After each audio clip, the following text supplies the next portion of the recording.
सोने के कटोरिया में दूध भात गोदिया, कान्हैया पूत गोदिया, कान्हैया पूत हो। यशोदा घूमी घूमी कान्हा के खेलावली, चंदा को बोलावई हो। सोने की कटोरिया में दूध भात गोदिया, कान्हैया पूत गोदिया, कान्हैया पूत हो।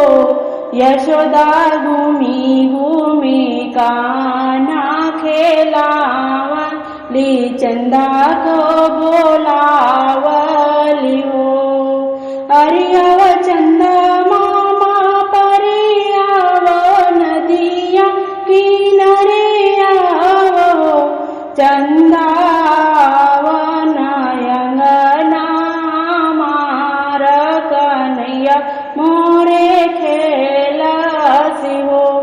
अरियव चंदा मामा परियाव नदिया किनारे आवो, चंदा वनयंगना हमारे कन्हैया मोरे खेलसी हो।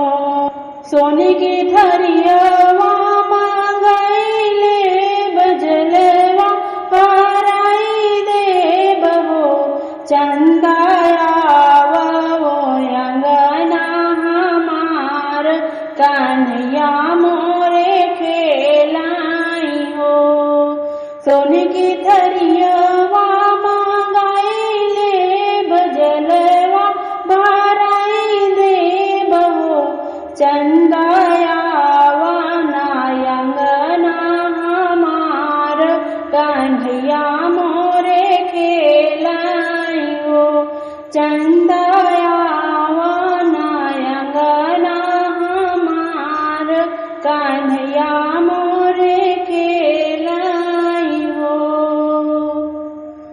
आप लोगों को मेरा सोहर गीत पसंद आया हो, मेरे चैनल को लाइक करें, शेयर करें, सब्सक्राइब करें।